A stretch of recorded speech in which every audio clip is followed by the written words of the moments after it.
Nós hoje vamos então falar de física quântica, que é uma área da física que estuda o microscópio, vamos dizer assim. E, para começar, eu sugiro esta frase do Niels Bohr, que era um físico quântico, portanto, dos anos do século passado, que disse que quem não ficar chocado com a física quântica é porque não a entendeu. E porquê que ele disse isso? Porque as leis que se estudam na física quântica, que são as leis que governam o mundo microscópico, são muito desafiantes para nós, porque elas desafiam a nossa intuição. São para nós completamente contraintuitivas.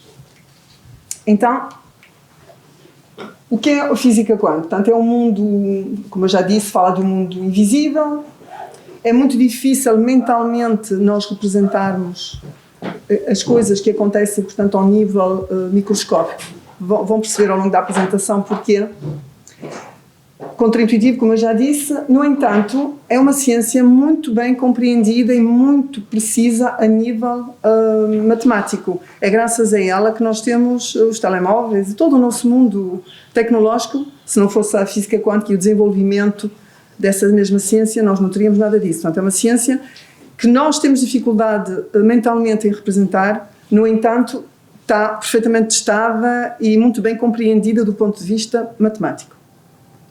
A matemática é a linguagem da natureza. Então, do que é que vamos falar? Tem ali os tópicos do que é que nós vamos falar. Vamos falar da... a luzinha... Vamos falar da dualidade onda-partícula, vamos falar do princípio da incerteza, vamos falar do mundo de probabilidades, sobreposição de estados, quantificação, da união entre o observador e o observado, vamos falar do fim do determinismo e vamos questionar-nos acerca da realidade. Será que a realidade é um produto apenas da nossa observação? Porque vamos ver que muitas das conclusões da física quântica levam-nos a reflexões filosóficas. E por falar em filosofia, a filosofia preocupa-se com a seguinte pergunta: porquê é que a natureza funciona assim?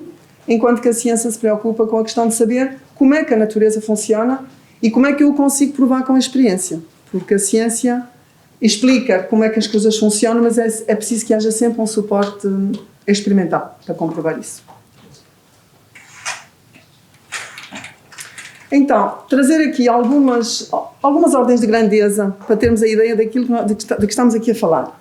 Portanto, eu penso que isto não dá por ser ali no ecrã.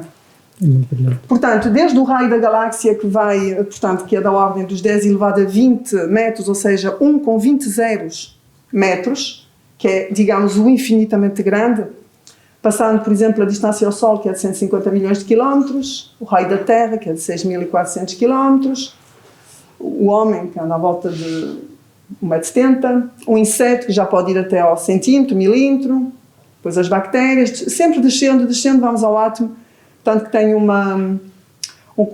cujo diâmetro é à volta dos 10 elevado a menos 10 metros, ou seja, seriam precisos 10 milhões de átomos colocados, por exemplo, todos assim alinhadinhos, era preciso termos 10 milhões de átomos todos assim alinhadinhos para fazer 1 milímetro. Ou seja, um pontinho do vosso lápis, se nós conseguíssemos ver os átomos, nós teríamos 10 milhões de átomos alinhados.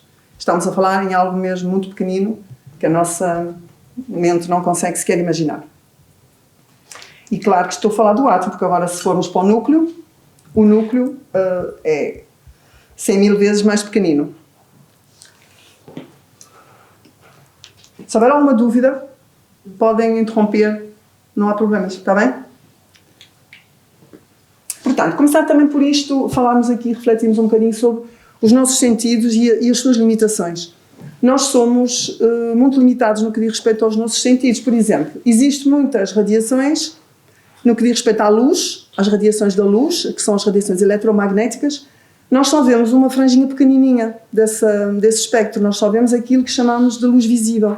Existe, para além disso, muitas radiações que nós não conseguimos ver, como, por exemplo, as ultravioletas, os infravermelhos, os raios-x, as micro-ondas. Tudo isso faz parte do espectro eletromagnético, mas que nós não conseguimos ver. Somos cegos a essas radiações. Da mesma forma, os nossos ouvidos também são surdos a muitas frequências. Nós só ouvimos uma franjinha também pequenina de frequências. Temos frequências que nós não ouvimos, que são os infrassons, e outros que também não ouvimos, que são os ultrassons, superior a 20 mHz da frequência. Também temos limitações, por exemplo, o eco, a questão do eco. Porquê é que às vezes ouvimos eco e outras vezes não ouvimos eco? Nós só conseguimos distinguir dois sons se eles chegarem ao nosso ouvido com um intervalo de tempo, no mínimo, de 0,1 segundo. Se chegar agora um som ao meu ouvido e passado um tempo inferior a 0,1 segundo chegar outro, o meu ouvido não consegue distinguir que houve dois sons, só houve um. Por isso é que o eco, para que ele aconteça, é necessário... Portanto, o eco é o quê? É nós falarmos, por exemplo, se for, pode ser pela voz ou pode ser outro tipo de som, não tem importância. Um som chega a um obstáculo e reflete. Para que nós consigamos ouvir a segunda vez o mesmo som, tem que estar a uma distância suficientemente grande para que ele consiga chegar ao nosso ouvido passado, no mínimo, 0,1 segundo. Senão nós não conseguimos ouvir. Para nós é um só som. Da mesma forma, dois pontinhos que estejam distantes portanto, cuja distância entre eles seja inferior a 0,1 milímetro, nós também não conseguimos ver os dois pontinhos. Para o nosso olho é um apenas. Tudo isso então para dizer o quê? Nós não podemos afirmar que as coisas são assim como nós achamos que são, porque nós somos muito limitados. Portanto, é já uma pequena reflexão. Então, antes de entrar na física quântica e para contextualizar, eu queria falar um pouquinho sobre a física clássica. Então, a física clássica é a física que explica o funcionamento dos corpos grandes e com velocidades que sejam à nossa escala, como por exemplo a velocidade dos carros, a velocidade até mesmo dos planetas. Nós chamamos de lentos, comparado com, por exemplo, a velocidade da luz ou com velocidades de galáxias. E essa física nasceu com Galileu e depois Newton também veio completar e Maxwell. Essa física, então, o que é que ela tem? Ela explica, então, como diz ali, fenómenos que são detectáveis pelos nossos sentidos.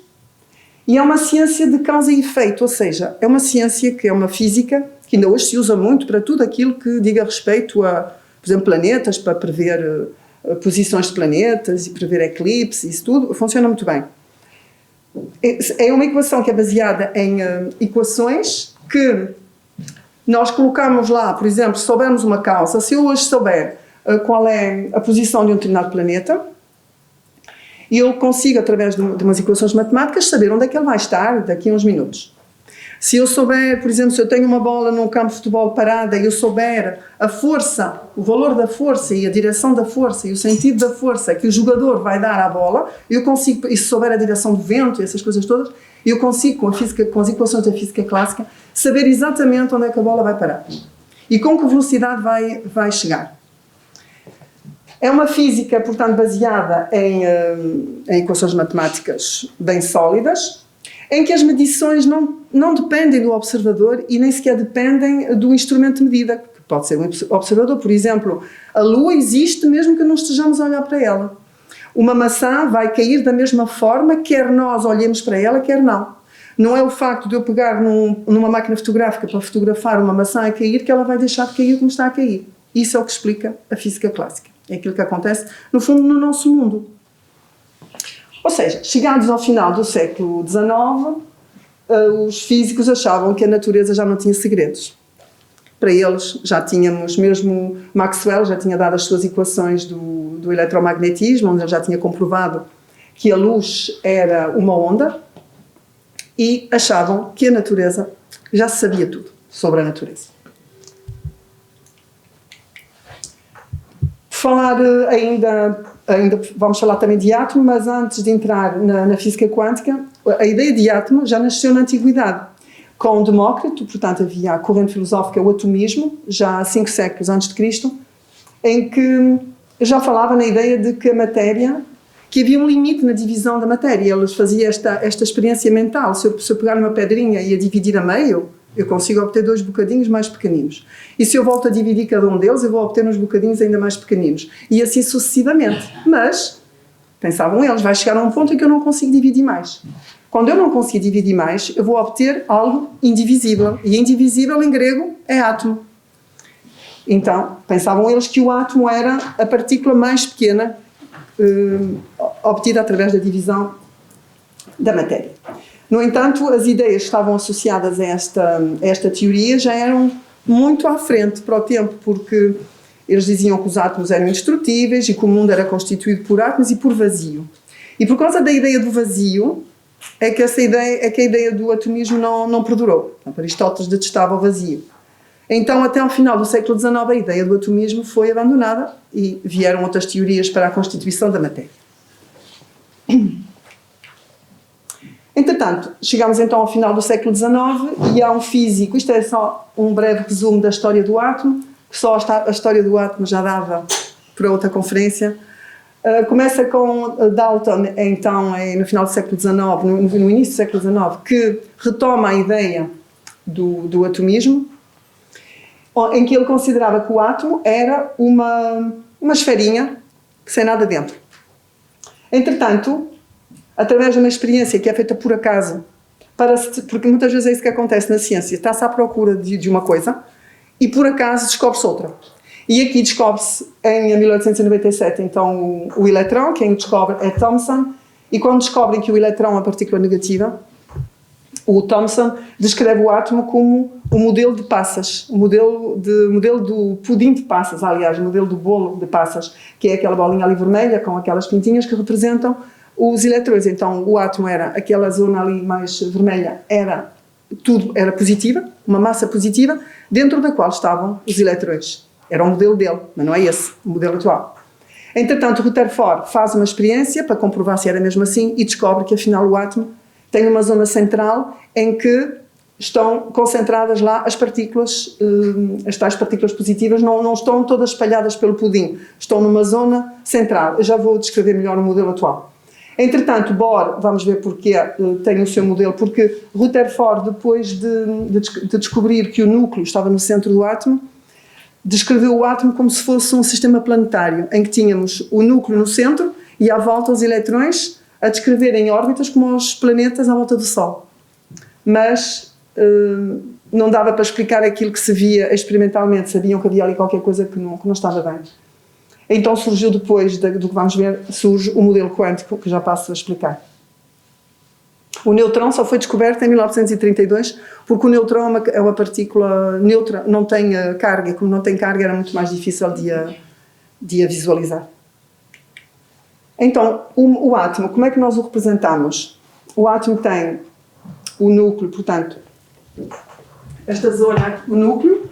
Imaginem um pêssego com um caroço e à volta a parte comestível do fruto.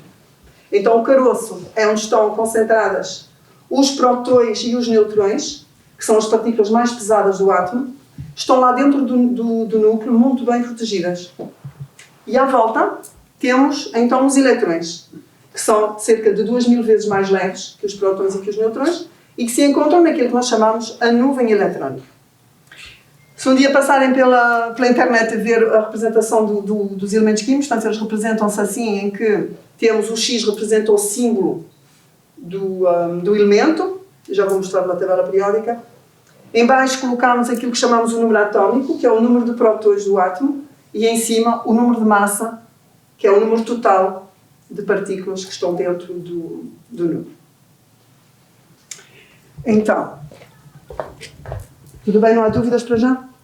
Não? Então, a tabela periódica. A tabela periódica, isto também dava outra conferência, só a tabela. Ali naquela tabela estão todos os elementos químicos que constituem todo o nosso universo, a Terra e fora dela. E nós pensamos assim, como é que são 118 atualmente, estão colocados por ordem crescente do tal número atómico. Por exemplo, aqui quer dizer que o átomo de hidrogênio tem um próton, 2 é o hélio, o lítio 3, então significa isto, teoricamente significa isto, se eu pegar em 2 átomos de hidrogênio, que têm cada um deles um próton, e os juntar, vou obter 2 prótons. 2 prótons deixa de ser hidrogênio e passa a ser hélio. É aquilo que acontece na natureza, nas estrelas. As estrelas é que são as fábricas dos elementos químicos. Então, como é que nós conseguimos ter na natureza apenas 118 elementos? Nós dizemos assim, como é que é possível, com tanta variedade de materiais que nós temos no nosso universo, como é que é possível? Então, eu costumo dar o exemplo do alfabeto. O alfabeto tem 20 e tal letras, o nosso alfabeto, não é? 20 e tal letras, e com ele conseguimos formar milhões de palavras, com isso é significado. Aqui é a mesma coisa. Os materiais ou as substâncias vão ser obtidas através da combinação dos átomos destes elementos químicos. Depois temos os metais de um lado, os não metais do outro. Por exemplo, na altura em que se praticava muita alquimia, em que eles tentavam transformar metais cinzentos em ouro, somos aqui para o ouro. O ouro tem o número atómico 79, significa que no seu núcleo tem 79 prótons. Vamos aqui, por exemplo, para... por exemplo, o zinco. O zinco está muito longe. O chumbo está aqui. 82 prótons, o número atómico é 82. Teoricamente, se eu conseguir tirar 3 prótons ao chumbo, eu transformo o chumbo em ouro. Isto é o que se passa teoricamente, só que isso requer imensa energia. Acontece, então, aqui este tipo de transformações poderia acontecer, por exemplo, numa central nuclear.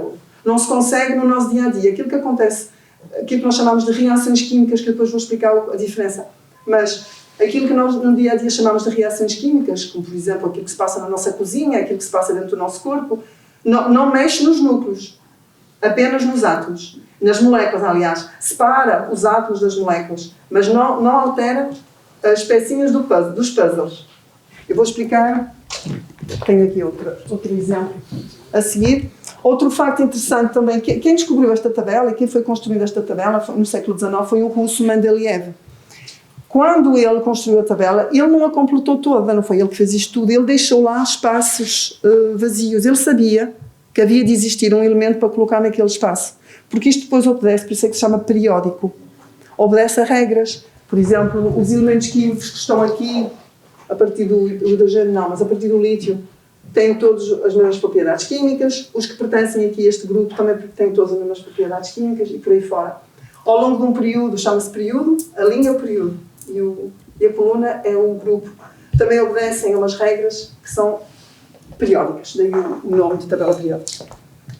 E então depois o de Mendeleev fez a tabela e, entretanto, com o desenvolvimento da física quântica, Niels Bohr conseguiu explicar também a tabela com as regras da física quântica. E foi a primeira vez que se conseguiu juntar a física com a química, porque até ali havia uma fronteira, uma separação muito grande. E foi graças a Niels Bohr ao explicar a tabela periódica com as regras da física quântica. Foi um passo muito importante na ciência.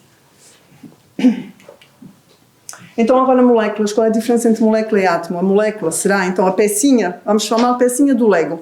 As pecinhas dos Legos com as quais nós fazemos tudo aquilo que existe à nossa volta. Por exemplo, a molécula de cloro, o gás cloro, é constituído por 2 átomos de cloro. A molécula de água, 2 átomos de hidrogênio e 1 de oxigênio, por isso é que dizemos H2O. Esqueci-me de dizer uma coisa, na tabela periódica, os símbolos têm sempre origem no latim, ou no latim ou no grego, as letras, os símbolos. Depois temos o enxofre, que é constituído assim por anéis de 8 átomos. Aqui uma curiosidade, isto é a grafite, a mina do lápis, e isto é o diamante. São feitos exatamente dos mesmos átomos, são os átomos de carbono. A diferença está onde? Está na forma como eles estão ligados. Os átomos de carbono aqui estão ligados por camadinhas. Sempre que nós pegamos no lápis e escrevemos no papel, estamos a deixar no papel uma camadinha destes átomos, e depois voltamos a escrever e fica lá outra camadinha e por aí fora. E é assim que se gasta a mina do lápis. Isto é o diamante. O diamante sabemos que é muito duro. E o que lhe dá, o que lhe confere essa propriedade é a forma, os ângulos, a forma e não só o número de ligações que os átomos de carbono estabelecem entre si. A natureza está assim feita. Portanto, isto são moléculas. Aquilo que eu dizia há um bocado, a combinação dos átomos de vários elementos é que nos vai dar depois todas as substâncias que estão no nosso mundo, incluindo nós próprios, não é? Reação química, então. O que é uma reação química? Que é aquilo que acontece no nosso dia-a-dia, dentro do nosso corpo, a digestão, da nossa cozinha. É apenas um rearranjo dos átomos, ou seja, aqui temos um exemplo de uma reação química entre o carbono e a água. O que é que vai acontecer? as moléculas aqui de água vão colidir com o carbono, vão colidir, até que os átomos se vão separar todos e depois voltam-se a reorganizar de forma diferente. Mas reparem que os átomos são exatamente os mesmos. Não mexemos nos núcleos.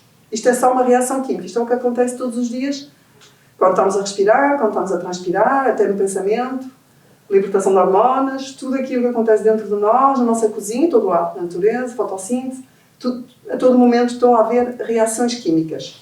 É comum nós termos umas pecinhas, imaginem, com peças de Legos, eu ter um castelo e uma casa, desfaço aquilo tudo e construo uma árvore, 3 flores e um cavalo, com as mesmas peças. Isso é uma reação química. Não mexo nos núcleos.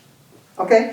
Só se obtenha substâncias completamente diferentes porque estão organizados os átomos de forma diferente. Isto era para explicar só por causa de, às vezes, dúvidas que possam ter, mas ainda não entramos na quântica. Pronto, vamos entrar agora. Isto era só para aligeirar e para contextualizar. Diga, faz favor. A reação é dada através de quê? Do calor? É preciso uma ignição. A ignição pode ser de várias formas. A ignição pode ser através da eletricidade, pode ser através do calor, pode ser através da luz. É preciso sempre um agente que dê o que nós chamamos a energia de ativação, que é a energia que vai... porque as colisões têm que existir, mas têm que ser eficazes. Têm que ser colisões que façam com que os átomos se separem. Okay. Senão não acontece. A pressão também, não? Diga? Pressão. Tudo, várias condições que acontecem. Mas as reações químicas temos, por exemplo, por ação da luz, o bronzeamento ou... olha, vou dar um exemplo assim. As cortinas. No verão, as cortinas escuras, quando estão expostas ao sol, mudam de cor. É uma reação química. É uma reação química por ação da luz. Quando nós bronzeamos, é uma reação química através da luz. Através do calor, quando nós aquecemos qualquer coisa. Quando estamos a aquecer, o cozinhar. Estamos a cozer um ovo. É com calor. Como é que eu sei que houve uma reação química? Porque o ovo cozido não é igual ao ovo cru. Obtém uma substância completamente diferente. Depois temos por ação da eletricidade, que são as eletrólises. Por exemplo, para cromar ou para fazer bijutaria dourada, imaginem. Bijutaria dourada não é de pincel, é com eletrólise. E temos depois por junção de substâncias, e temos também por ação mecânica. Por exemplo, uma granada, quando cai ao chão e explode, é por ação mecânica. O fósforo, quando acende na lixa da caixa. Nada. Pronto, então como é que nasce a física quântica? Estamos então no final do século XIX, início do século XX, e estão a estudar a radiação do corpo negro. O que é um corpo negro? O corpo negro é um corpo que teoricamente é tipo um forno preto, teoricamente absorve toda a radiação que recebe, e houve um grupo de cientistas que quis estudar a forma como essa radiação depois era libertada. E verificaram que, como ainda não sabiam nada de quântica, estavam a tentar explicar aquilo à luz da física clássica. E estavam a perceber que os gráficos que obtinham, os resultados experimentais, não se conseguiam explicar com a física clássica. Aquilo estava tudo muito mal. Foi assim uma grande dor de cabeça porque eles não estavam a conseguir explicar. Quem explicou isso foi Planck.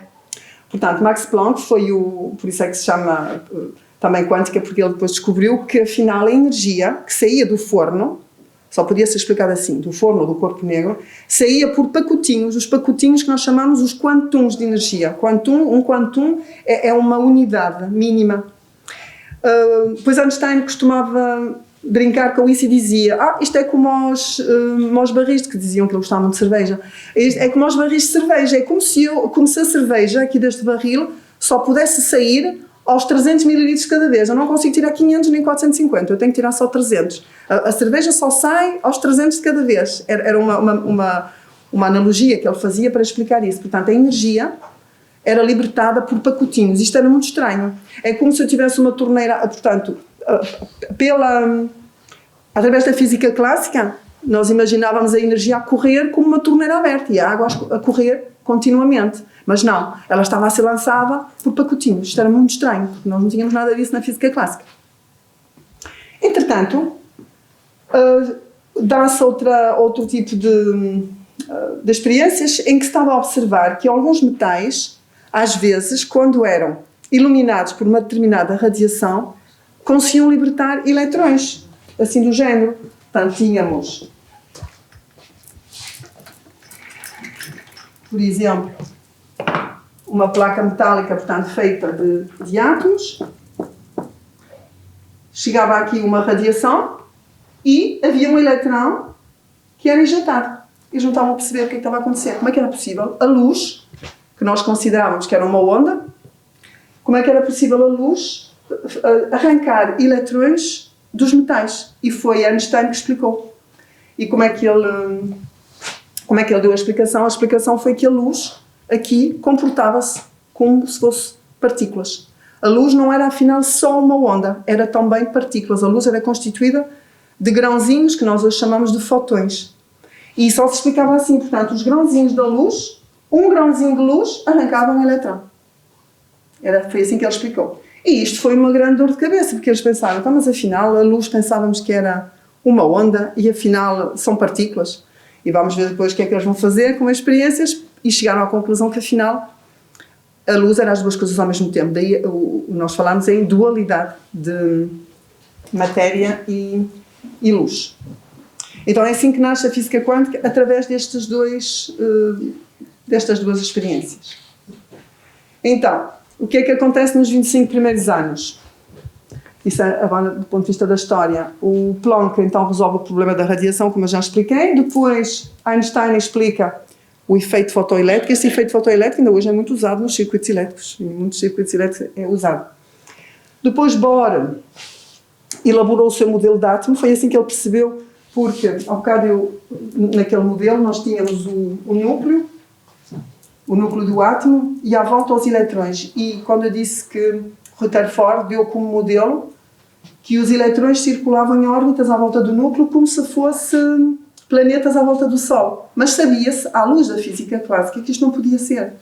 Porque um corpo com carga, que é o caso do eletrão, a girar em torno de um núcleo e a perder energia. Ao perder energia, o que é que ia acontecer? Rapidamente ele ia colapsar contra o núcleo. Ou seja, em segundos nós não estávamos cá. Os átomos deixavam de existir em segundos. Isto era impossível. Era impossível este modelo, mas eles não conseguiam explicar que modelo era. E então, com a quantificação, o Bohr então deu o seu novo modelo de átomo, que é um modelo, que não é bem esse modelo, mas como é que é de explicar? Nós precisamos de modelos, a nossa mente precisa de modelos, até para explicarmos às pessoas. E esse modelo é aquele que ainda hoje se estuda nas escolas, que se ensina aos alunos, no secundário. Portanto, que é, temos o núcleo, e os eletrões estão à volta do núcleo, ocupam aquilo que nós dizemos de níveis de energia. Os eletrões estão num nível de energia e depois podem saltar de um nível para o outro sem que a gente se aperceba. Porque é como se eles desaparecessem. Não é como nós, um corpo aqui no nosso mundo, vamos dizer assim, uma bola, um carro, seja o que for, se ele for, mesmo que vá muito depressa, se for daqui para ali, nós vemos a trajetória. Aqui não. Os eletrões saltam de um nível para o outro, é como se desaparecem daqui e voltam a aparecer ali. E não sabemos onde é que eles estiveram. No entretanto, não há trajetória aqui no mundo quântico, mas vamos desenvolver isso mais um bocadinho. Que é o salto quântico. É o chamado salto quântico, exatamente. E depois isto é muito mais complicado, porque as energias, eles não podem ocupar as energias que querem. Por exemplo, eu vou dar... E isso também é uma das grandes diferenças para a física clássica. Vamos imaginar... Vou inventar valores que não correspondem à realidade, que os valores de energia são muito mais pequeninos que aqueles que eu vou pôr aqui, mas vou só para exemplificar. Imaginem que neste nível só estão os eletrões que têm 10 unidades, vamos chamar assim. E na piscina só podem estar 2 no primeiro nível, porque também há essas regras, não podem lá estar os que nós quisermos. No segundo nível vamos imaginar que só estão aqueles que têm 100. Então significa que para que um eletrão salte daqui para ali, ele tem que captar 90. Porque se ele captar 110, já tem a mais, já não sai do sítio. Se ele captar só 50, fica com 60, não tem que chegar para saltar para o segundo nível. Portanto, ou está no primeiro ou está no segundo. É como uma escada. Nós ou estamos no primeiro degrau ou estamos no segundo, não estamos a meio do degrau. No nosso mundo, nós podemos ter a energia que nós quisermos. Por exemplo, no carro, eu se quiser, porque isto também é energia, eu se disser assim, olha, hoje decidi que vou circular a 50,5 km por hora. Eu posso fazer isso, se eu quiser. Posso fazer isso. É só controlar no carro, não é? Podemos, eles não podem. Eles, os eletrões, portanto, no mundo quântico, se nós pertencêssemos ao mundo quântico, não poderíamos. Nós só poderíamos circular a determinados valores de velocidade. Já é uma das estranhezas do mundo quântico. Mas o elétron, posso não. Faça a favor. Quando ele está num nível de energia mais baixo, mas pode estar já com 90, está quase a querer saltar para Se ele tiver os 90, ele salta mesmo, porque ele também já não está autorizado a ficar aqui. Mas com 90 ainda não tem 100, não é? Não, mas como eu já tinha 10, 10 mais 90 fica com 100. Não, já somarmos 80, vamos dizer. Sim. Okay? Ele está instável para querer saltar. Não, nem sequer está instável, não. Ele só salta quando tiver efetivamente aquela energia. E quando ele desce, também liberta essa energia. Muitos corpos brilham assim. Nós vemos a luz que eles emitem é através desses saltos. Diga. Só os da última camada é que fazem isso. Todos os outros mantêm-se estáveis. Não, qualquer camada. Pode haver esses saltos em qualquer camada. Pode haver esses saltos. E depois, quando o eletrão... quando é dado a determinados valores de energia, que ele consegue sair mesmo do átomo, deixa de estar prisioneiro, digamos assim, do átomo.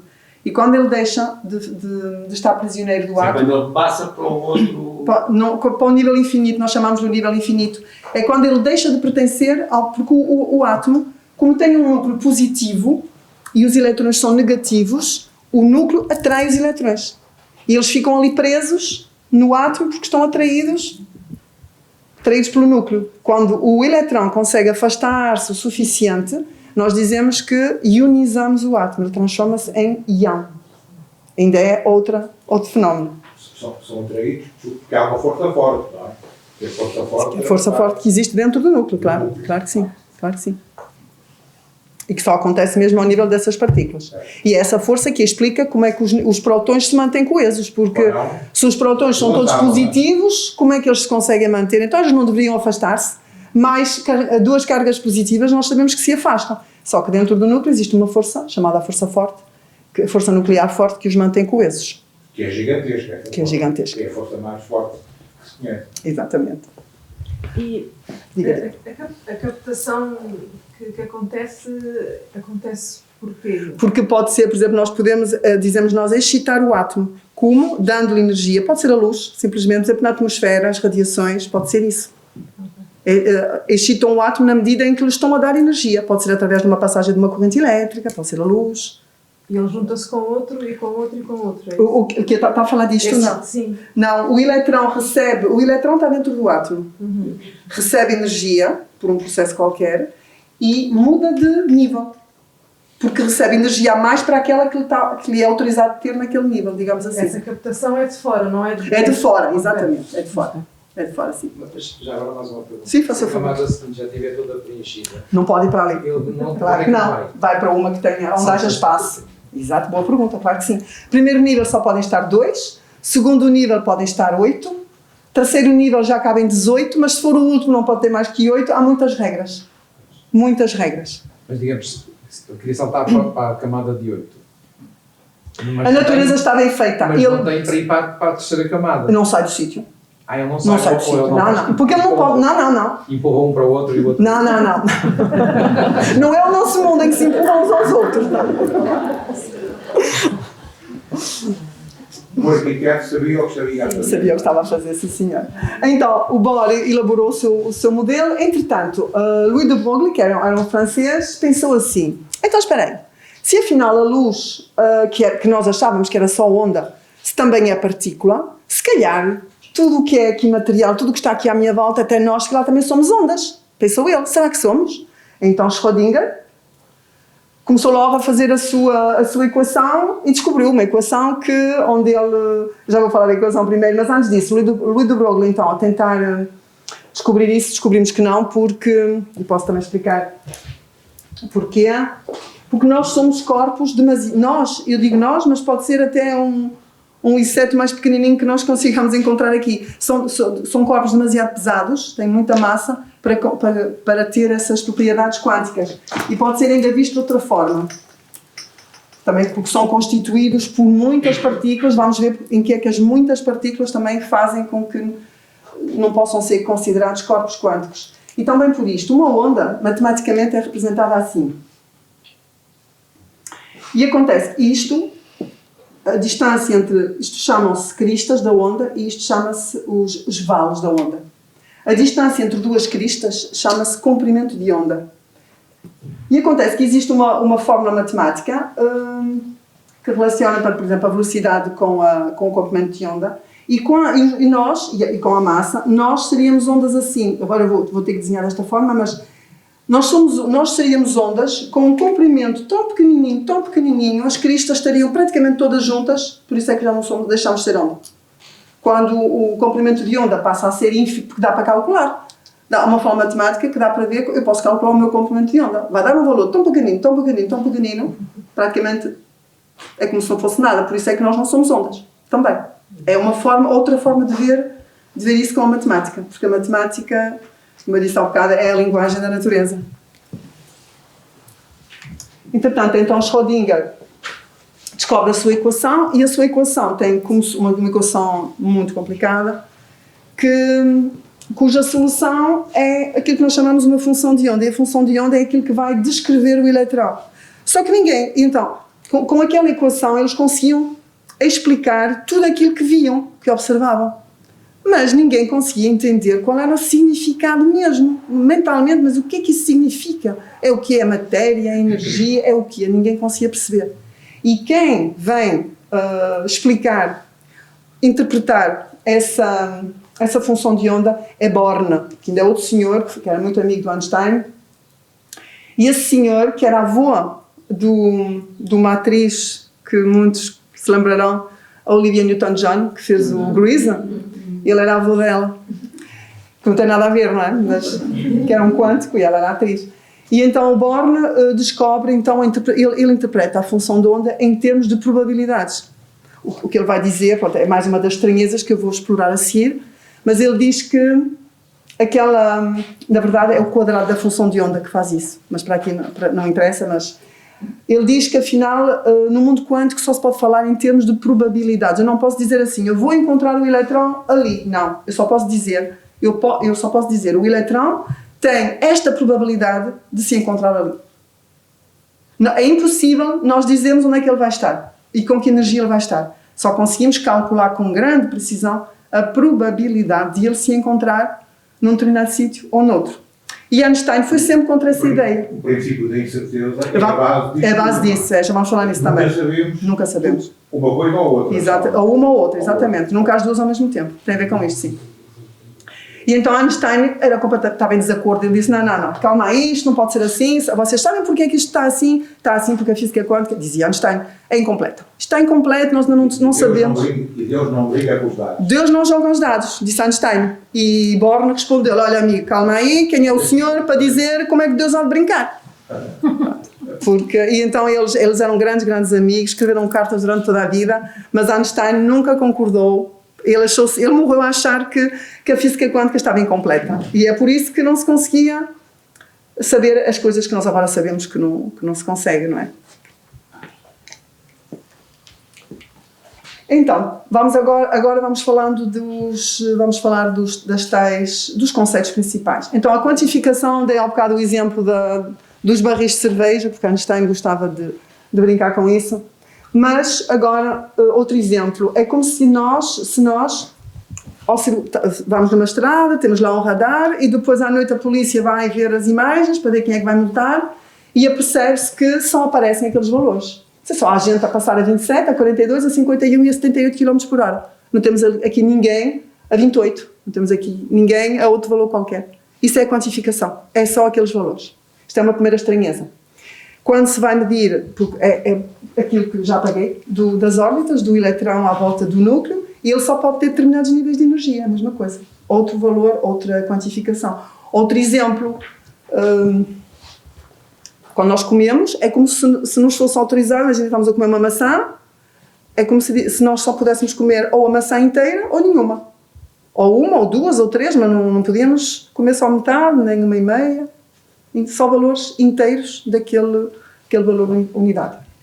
A quantificação já não é assim tão nova na natureza, porque na música, por exemplo, uma corda, quando uma corda vibra, ela forma este padrão. Estes padrões, ou seja, ela tem que formar uns ciclos inteiros dentro de uma corda, quer seja numa viola em que ela está presa de um lado e nós, ao tensionar a corda, é como se estivéssemos a prendê-la com estas duas extremidades, a corda vai se adaptar e vai formar um padrão de ciclos inteiros, é obrigatório. Às vezes poderá dar um som bonito ou não bonito, mas é assim que funciona sempre. Então, com o piano, claro, a mesma coisa, o piano será a corda fechada. Então, os eletrões podem ser comparados com isso, podem ser comparados com ondas numa corda. A quantificação aqui é mais um exemplo, portanto, nunca veremos uma corda a vibrar só meio ciclo, ou 3,5. Tem que ser ciclos inteiros. Isto quando está numa situação estável, pode haver um período de adaptação em que há... Sim, mas é muito rápido. Sim, mas é muito rápido, claro. E depois, claro que depois tem que se afinar o instrumento de forma a que dê... vou dar um exemplo. O Lá, não sei se há aqui alguém da música. Não? Eu também não sou da música, mas estou aqui a falar da física da música. Mas, por exemplo, um Lá à volta de 440 Hz. São 442, acho, mas que seja 440. Para termos o Lá, aquele som mesmo, aquela nota que os músicos conhecem bem, tem que estar mesmo nos 440 Hz. O que é que quer dizer 440 Hz? Quer dizer fazer 440 ciclos num segundo. Também temos dificuldade em imaginar isso, não é? 440 quer dizer a corda vibrar, fazer isto 440 vezes num segundo. É isso que significa. Agora, a pessoa que não consegue, por exemplo, se fosse eu a fazer, não ia saber fazer um Lá. Eu não sei tocar. Então, mas se eu fizesse, por exemplo, 300 Hz, eu nem sei se 300 Hz corresponde a alguma nota conhecida, que significa que eu ia ter 300 ciclos. Poderia dar ou não uma nota harmoniosa, ok? Mas é assim que funciona na música. Com a nossa voz, com as cordas vocais, porque isto aqui é numa corda, mas no ar é a mesma coisa. Nós quando falamos, por exemplo, são as nossas cordas vocais, são a fonte que, ao vibrarem, estão a empurrar as partículas, neste caso as moléculas que há no ar, estão a empurrá-las e a criar uma onda assim, que depois chega, não são as partículas que estão na minha garganta que vão entrar nas partículas dos senhores que estão aqui. Elas continuam aqui, simplesmente ao vibrar, empurram-se umas às outras, criando uma onda. E essa onda tem uma frequência, que é o número de vezes que vibra em cada segundo. Por exemplo, as mulheres têm uma voz mais aguda que os homens, então vão vibrar com uma frequência muito maior. Ok?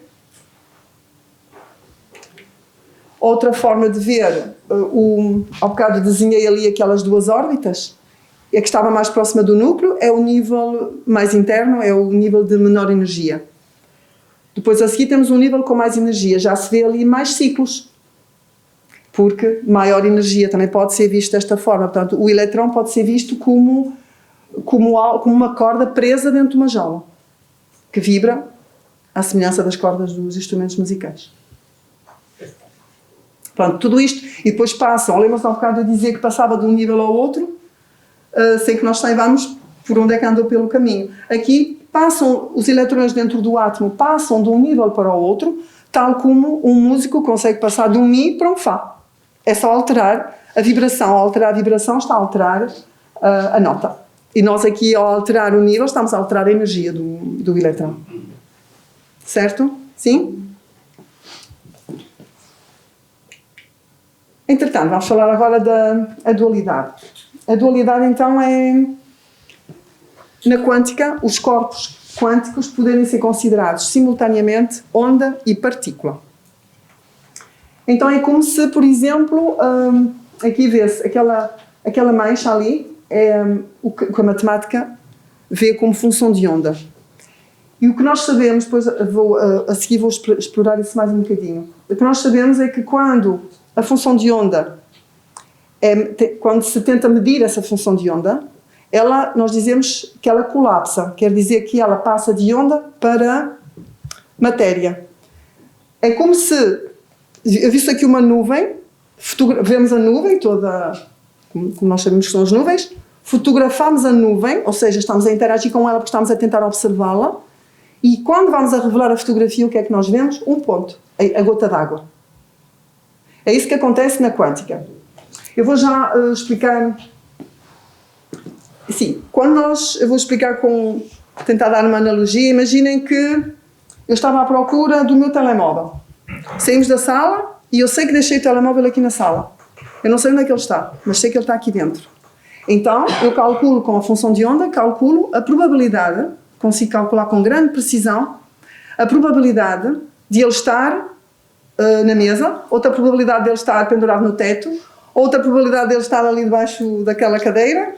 Existe uma probabilidade de ele estar em qualquer sítio. Claro que em alguns sítios a probabilidade vai ser maior. Enquanto eu não abro a porta, enquanto eu não estou a observar a sala para ver se vejo o meu telemóvel, é como se o meu telemóvel fosse uma onda, eu não estou a olhar para ele. Então o que é que isso significa? Que ele está em todo lado. Ele está em todo lado. Só quando eu vou abrir a porta, porque vou com a intenção de o observar, é que ele se materializa naquele sítio com a probabilidade que nós sabemos que tínhamos calculado. Outro exemplo.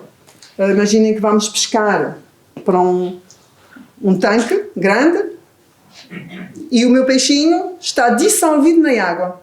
Porque eu ainda não estou à procura dele, ainda não lancei a cana, assim que se diz, não é? Para pescar o peixinho, ainda não lancei nada, então ainda não estou a tentar observá-lo. Então ele está dissolvido dentro da água.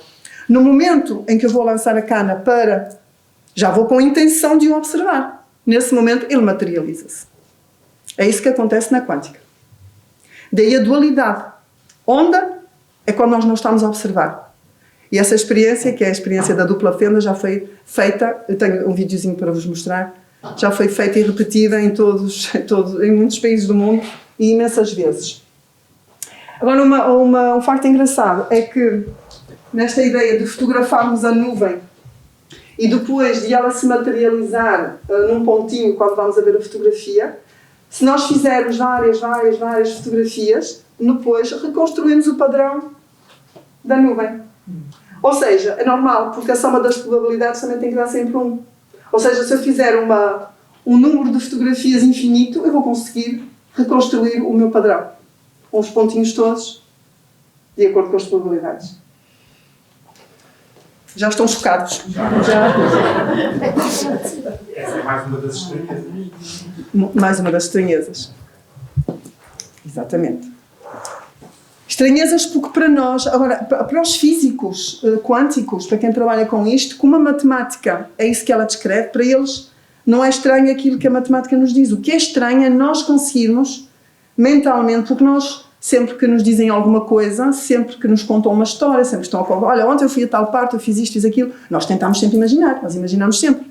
É normal, somos assim, somos humanos e tentamos sempre ter uma recriação mental. E aqui temos dificuldade em fazer essa recriação mental, porque no nosso mundo não é isso que acontece. É por isso. Sem a matemática, que é a linguagem... Que é o suporte, sim. Não se poderia perceber nada mesmo. Daquilo que não percebemos nada da física quântica, porque não há maneira de outra estranheza. Claro. É incerteza total e absoluta. Claro que sim. Perdemos nos parâmetros, não é? Aliás, a nossa linguagem é como um mapa, não é preciso, não é? Nós não nascemos a saber matemática, não é? Claro que temos não. que aprender, não é? Claro. E no nosso mundo desta realidade, as coisas parecem-nos uma coisa, mas na verdade nós não existimos. Se nós formos a Vênus elevado ao limite, vamos já falar nisso. Energia e não existimos como matéria, que é uma coisa aí da só existimos quando estamos a olhar, quando estamos a ser observados. No mundo quântico é isso que acontece. Agora, é claro que depois no final vamos fazer uma reflexão sobre isso, como é que é na nossa vida, como é que é connosco. Mas diga. É como se tivéssemos um filtro que só nos mostra o ponto de maior probabilidade. Sim, naquele momento sim. Não conseguimos de maior probabilidade não sei se é de maior probabilidade. Não será de maior probabilidade porque ele depois vai reconstruir o padrão todo. Se calhar no início será de maior probabilidade, mas ele vai acabar por dar-os todos, vai acabar por dar todas as probabilidades para depois reconstruir o perfil. Quer dizer, na observação momentânea é possível que seja isso, não? Que nos esteja a mostrar o ponto mais provável naquele instante. Não sei se é mesmo assim, não sei se é mesmo assim, não. Não é. Creio que nem sequer é assim, diz Eduardo. É por probabilidade absoluta. É probabilidade absoluta, não é a maior. É isso, é uma qualquer, sim. Desde que a soma delas todas de 1. Pois somado tem que dar. Tem que dar. É possível registar a onda? Sim. Registar, isto é, provar, não sei o que é que quer dizer com isso, provar que é uma onda. Porque não, quando nós estamos a observar, observamos um ponto. Já vamos ver, já vai. O eletrão é uma onda, é possível. Há aqui uma experiência, é a da dupla fenda. Sim, mas a dupla fenda vai pôr muitos pontos, não é? Não, vai-te mostrar o padrão de interferência, eu já vou falar nisso, Eduardo. Depois, entretanto, vamos voltar a falar sobre isso já. Pronto, um caso de dualidade que existe na natureza é este bichinho, que não é assim muito simpático, por isso é que eu não quis pôr uma imagem verdadeira, porque achei que não era assim muito bonito, que é o ornitorrinco, que é um bicho que tem um bico de pato e tem um corpo de castor, ou seja, é como se fosse um mamífero a pôr ovos. Isso existe na natureza, na Austrália. Isto existe. Pertence à categoria, portanto, ele é ao mesmo tempo ovíparo e mamífero e pertence à categoria dos monotremados. Não sei se alguém já conhecia, mas é este bichinho.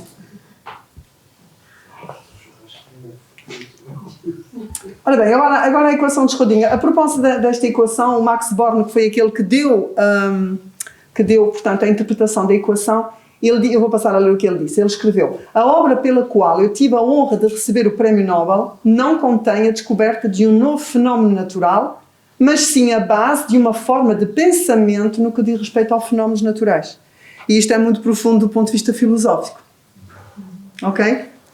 Portanto, a equação de Schrödinger é uma equação complicadíssima, cuja solução então é a tal função de onda. É uma equação que nos dá, cuja solução nos diz exatamente como é que o eletrão se vai comportar. O tipo de onda que vai ser, a velocidade que vai ter, a energia que vai ter. Isso é muito preciso. O que não é preciso é depois saber o local onde a gente vai encontrar. Isso, o que a função de onda nos permite depois encontrar e calcular com grande precisão é a probabilidade de nós encontrarmos o eletrão em determinado sítio. Ok? Então a função de onda pode ser ali representada como aquele homenzinho é a função, portanto ele é a função de onda, ou seja, enquanto não está a ser medida, está espalhado por todo lado, e no instante em que é medido, ele materializa-se. Por exemplo, ele aqui materializou-se mais vezes no meio, porque aqui é onde a probabilidade de o encontrar era maior. No entanto, a probabilidade de o encontrar fora não era nula. Então, ele encontra-se também por ali. Foi a propósito disto que o Einstein disse que Deus não jogava aos dados. Portanto, vamos ver que a quântica, com a física quântica, acaba o determinismo da física clássica, aquela ideia de eu poder controlar o movimento, com o exemplo que eu dei com a bola de futebol. Consegui saber exatamente onde é que a bola se vai encontrar, se eu considerar as condições iniciais, se eu conhecer o vento, se eu conhecer tudo aquilo que acontece naquele momento. A física quântica não é determinista, nós não conseguimos ter isto, mas atenção, a função de onda sim é determinista, porque ela determina com precisão a probabilidade, e isso também é-nos difícil mentalmente de entender, mas é normal. Está bem? Pronto, então agora, para percebermos melhor essa questão de ondas, é preciso falar um pouquinho sobre interferências. Então, interferências de ondas é quando duas ondas, por exemplo aqui, vocês têm, isto é um lago, imaginem, lançamos duas pedrinhas, uma pedrinha aqui, outra pedrinha acolá, e temos este padrão, não é, de ondas circulares. E essas ondas vão formar, na água não se consegue ver muito bem, com a luz consegue-se ver melhor, vão formar este padrão que nós chamamos padrão de franjas. Vou já exemplificar com outro slide. Do ponto de vista matemático, as ondas são então representadas, ao bocado já vimos isto, este símbolo aqui significa comprimento de onda. Portanto, nós quando temos duas ondas a interferir uma com outra, as interferências podem ser de dois tipos. Podem ser construtivas, destrutivas ou então mistas. Construtiva é quando a crista de uma onda coincide com a crista da outra onda. Então obtemos uma onda ainda maior, com uma crista, com uma amplitude, dizemos nós, maior. Pode coincidir uma crista de uma onda com o vale da outra onda, nesse caso, naquela zona, anulam-se.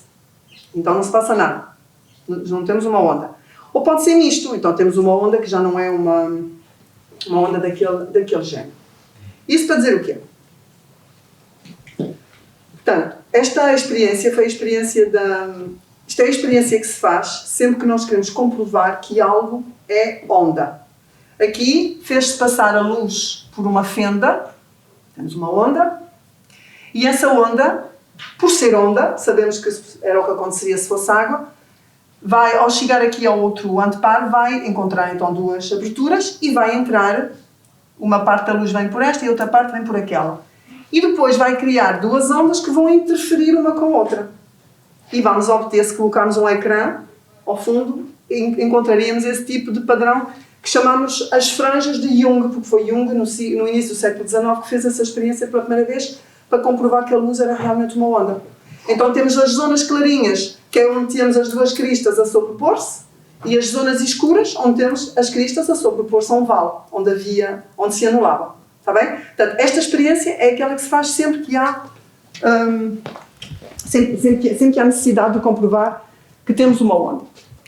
Então, agora vou mostrar esta pequena simulação, que é o que se fez na altura que Einstein diz que, afinal, os eletrões são também... os eletrões podem ser ondas e podem ser partículas. Quiseram fazer a experiência de saber se realmente o eletrão era uma onda. E fizeram a experiência da dupla fenda. Ora bem. Pronto, aqui lançam apenas partículas. Quando lançamos apenas partículas, umas entram por uma das fendas, outras por outra fenda, e obtém-se aquele padrão que era aquilo que nós estamos à espera. Entretanto, se lançarmos uma onda, como vimos há bocado,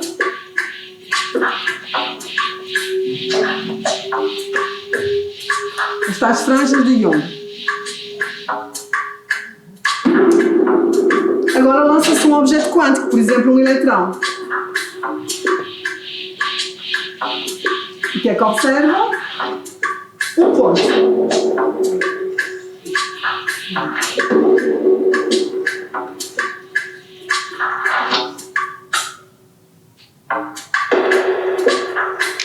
Vários pontos.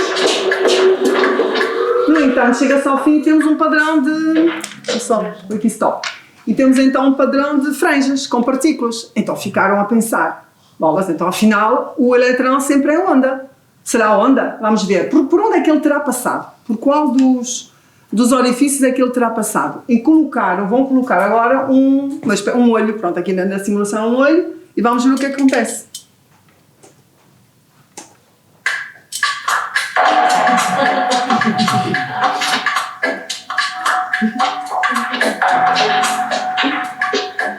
Com o olho, deixa de ser onda, passa logo a ser partícula.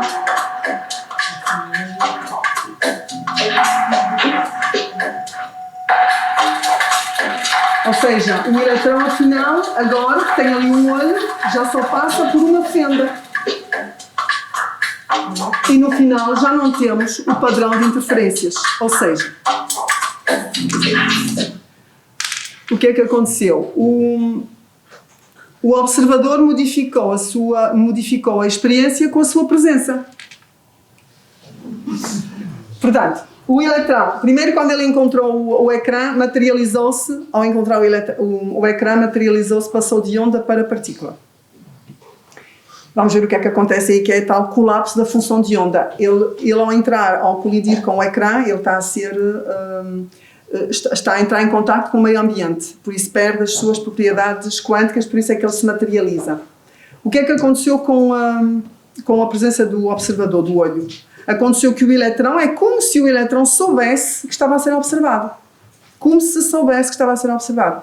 A experiência mostra isso, portanto, eles percebem que o eletrão já não passa pelas duas ao mesmo tempo, passa só por uma fenda, e foi tudo muito estranho. Então o que é que acharam? Acharam que era o material estava variado, então mudaram, fizeram a experiência muitas vezes com outro tipo de observadores, com câmaras, com todo o tipo de câmara, puseram pessoas, puseram outro tipo de... Pronto, tudo aquilo que era possível fazer, fizeram e chegaram então a esta conclusão, que o eletrão, ou um objeto quântico, é onda e partícula ao mesmo tempo, comporta-se como uma onda.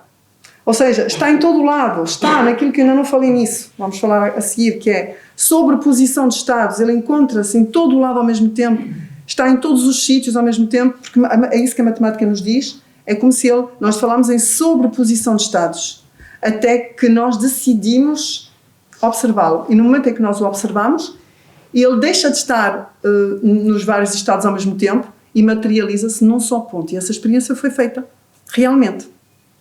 Dúvidas? É como se a natureza, que é onda, quando vem um observador, que é um humano, o transportasse para o mundo da matéria, de certa maneira, não é? A onda está lá, quando observamos o olho, ele passa a partícula. Eu direi mais, eu direi que isto é como se, isto claro que do ponto de vista filosófico depois dava para muita matéria.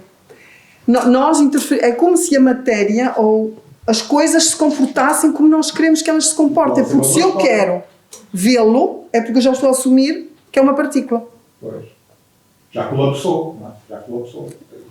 A função da Portanto, a realidade aqui deixa de ter um significado que nós costumamos dar, ou melhor, estudar-nos para questionar afinal o que é a realidade. Afinal as coisas só existem, eu só existo para vocês quando vocês estão a olhar para mim, quando não estão a olhar, será que eu existo?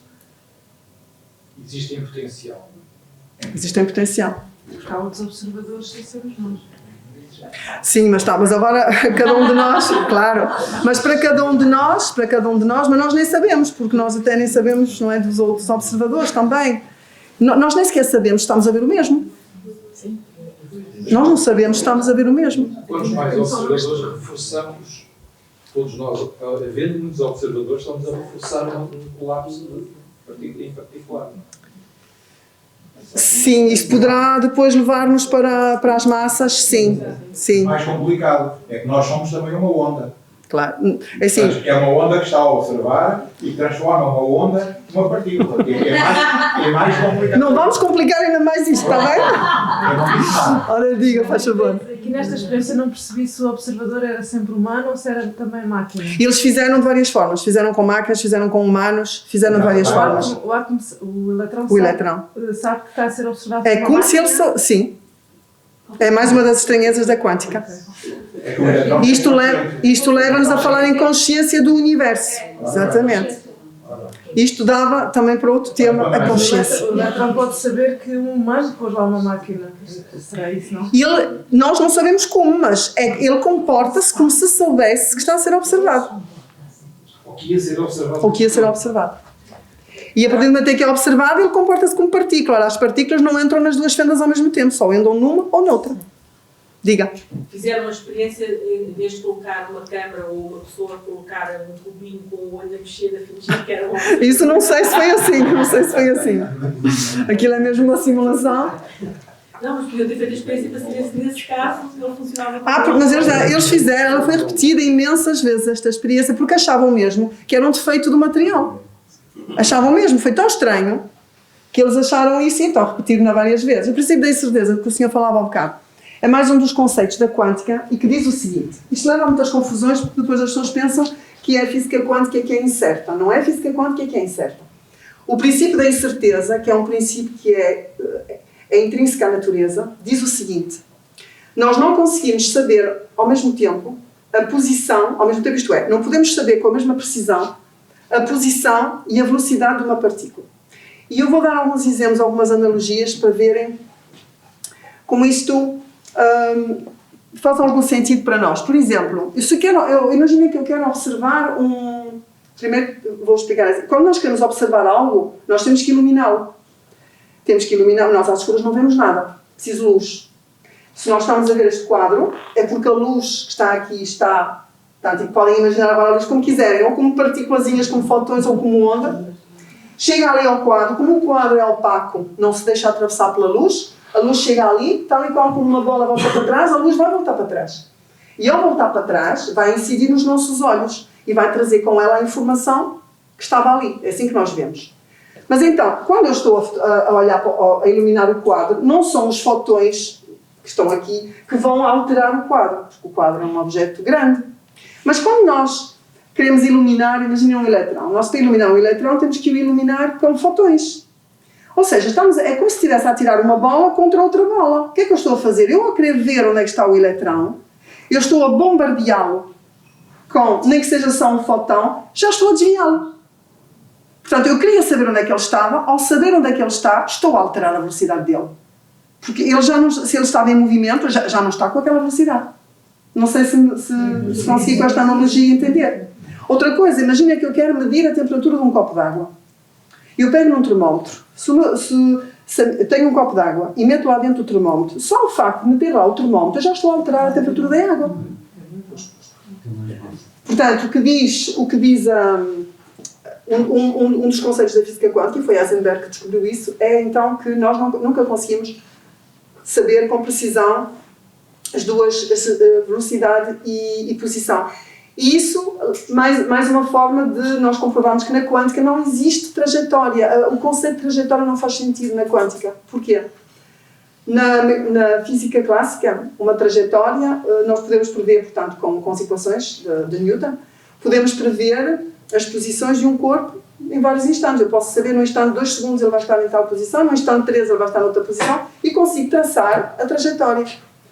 Aqui, como não conseguimos saber ao mesmo tempo a posição e o tempo, não se consegue falar em trajetória.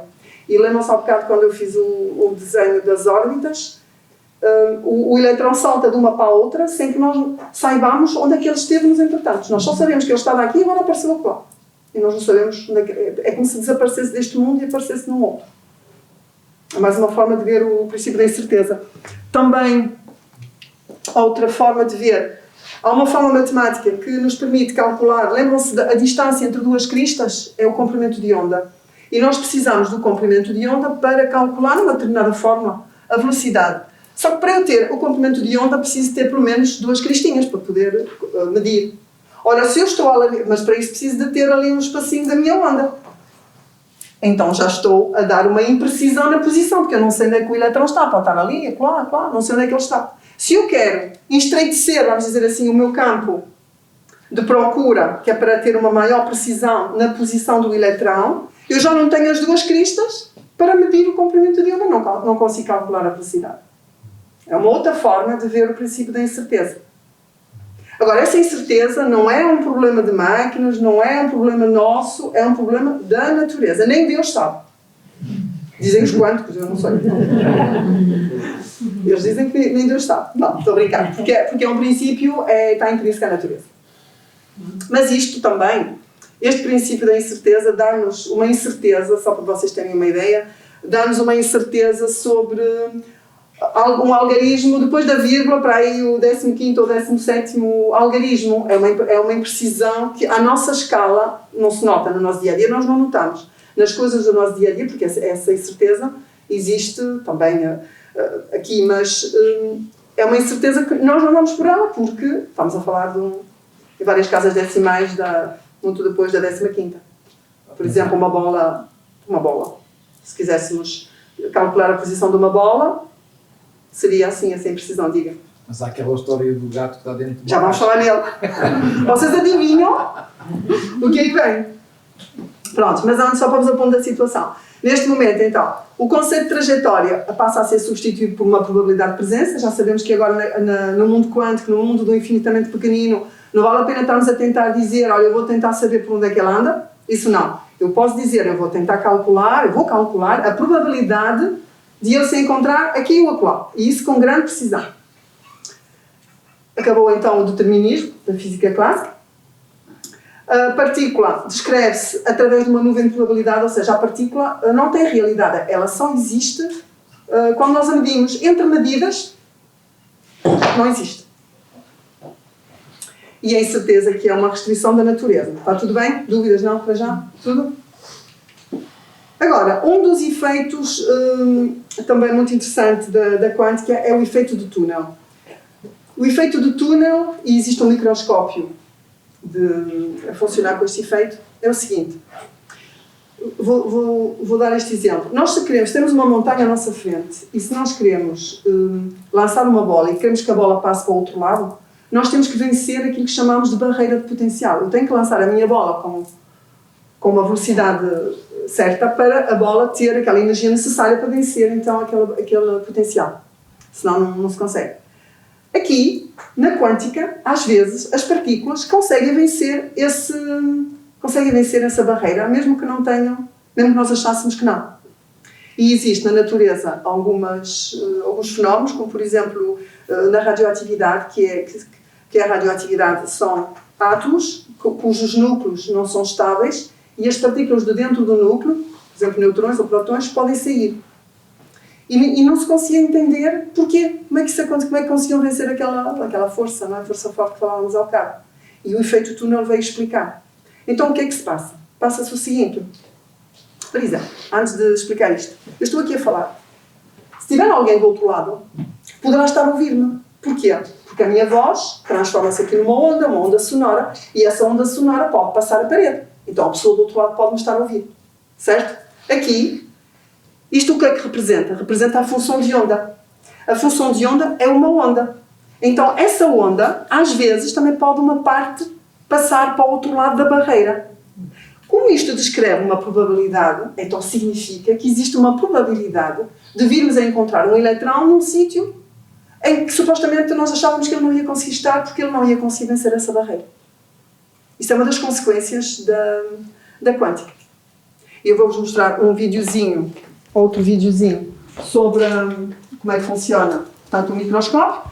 O microscópio de efeito túnel, temos que ter uma barreira muito pequenina, essa barreira é o vácuo, e é assim que nós conseguimos fotografar. Ali temos uma lâmina, é uma espécie de como se fosse uma mina de uma caneta em metal, que vai atrair, então, vai conseguir arrancar ali os eletrões, portanto os eletrões vão conseguir vencer a barreira, e assim depois o computador vai transformar aquilo em imagem.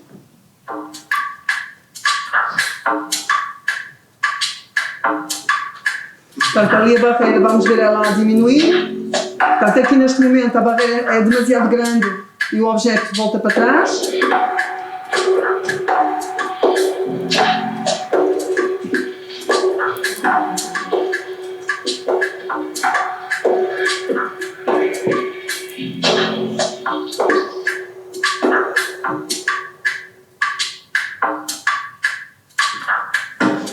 Pronto, agora se pusermos o metal, cada uma das bolinhas ali é um átomo, a ponta metálica. Ao arrancar os eletrões está a criar uma corrente elétrica, e essa corrente elétrica é medida pelo computador, e é assim que se consegue observar alguns átomos.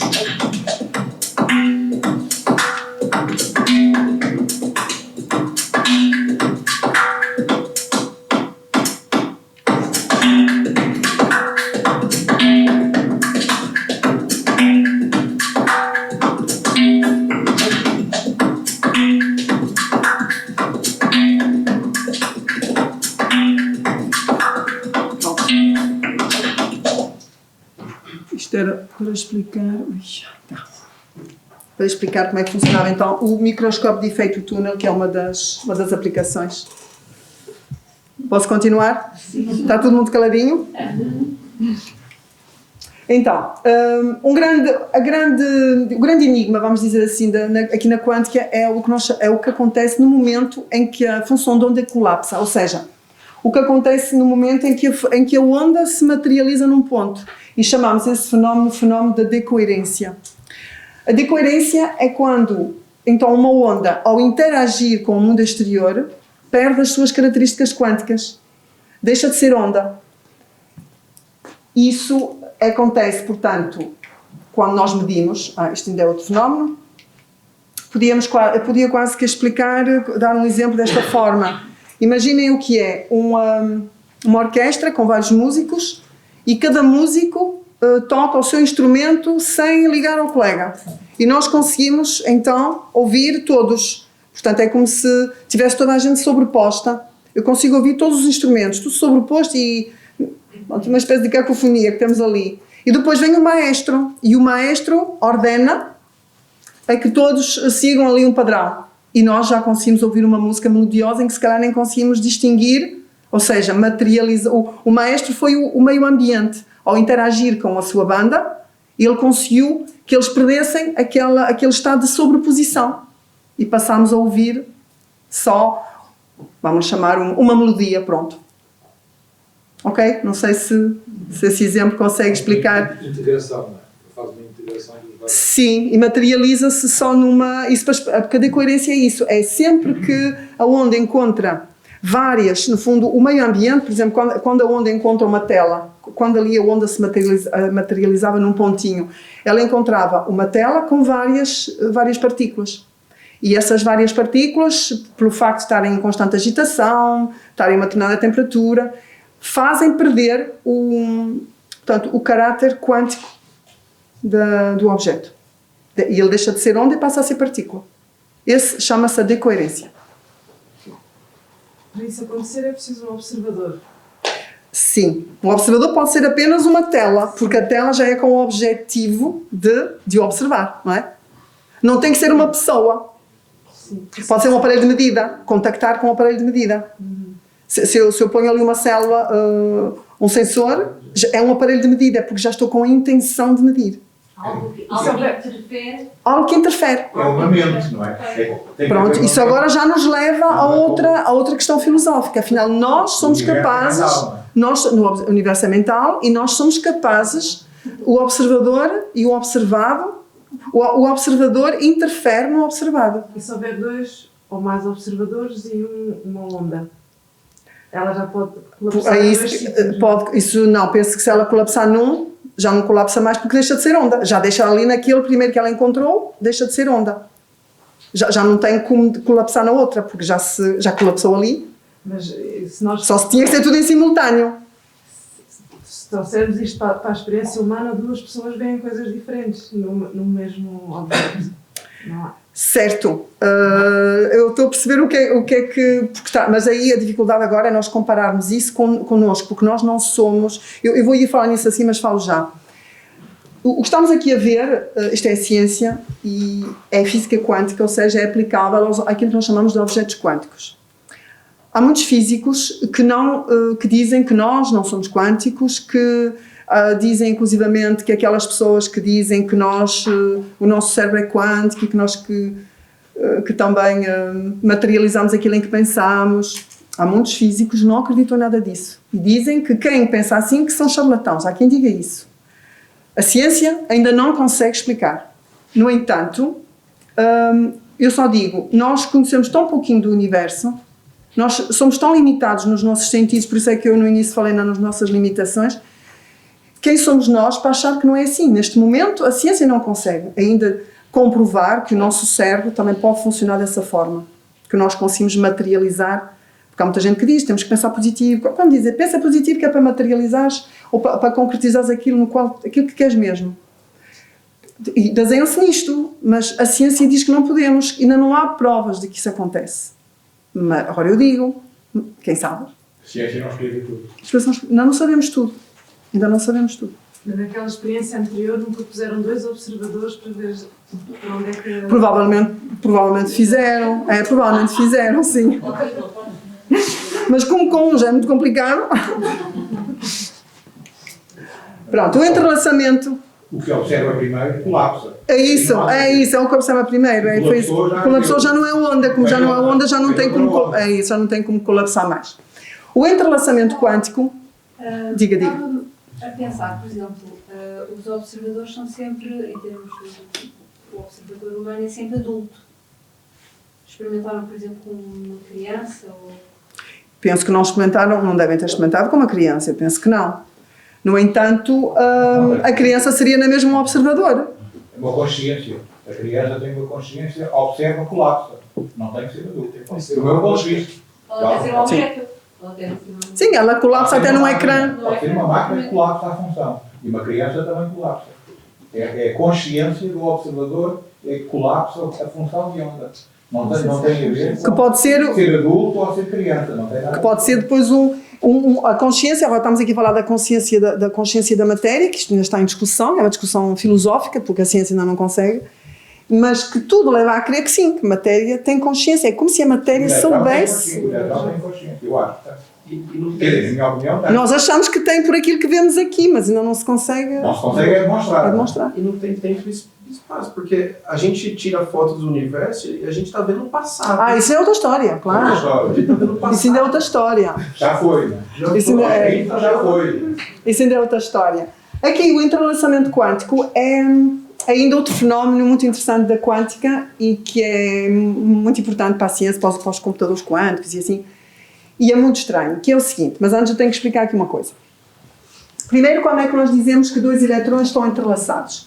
2 eletrões estão entrelaçados se eles tiverem, digamos que, uma vida comum. E o que é para os eletrões ter uma vida ou uma história comum?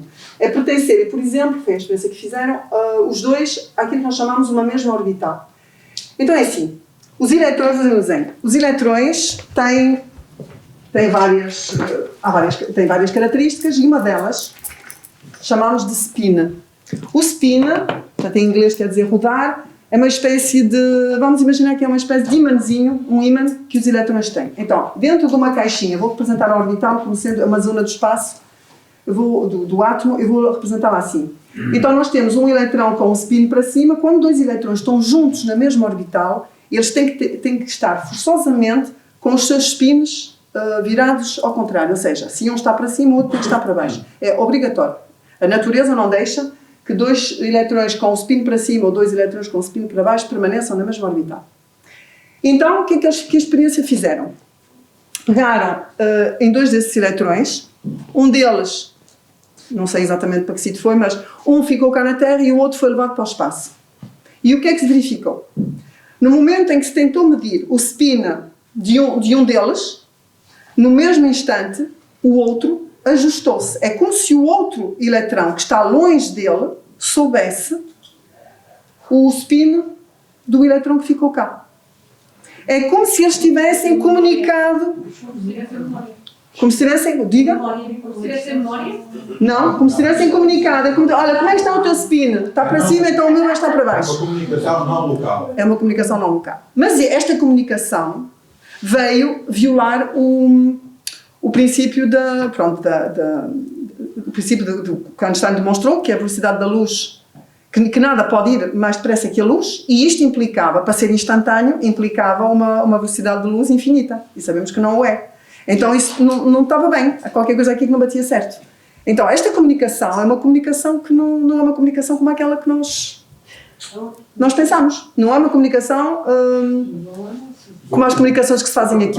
Então agora, chegamos às conclusões. Depois destas estranhezas, e não estão aqui todas elencadas, mas as mais comuns e as mais interessantes, depois de todas estas estranhezas, os cientistas reuniram-se.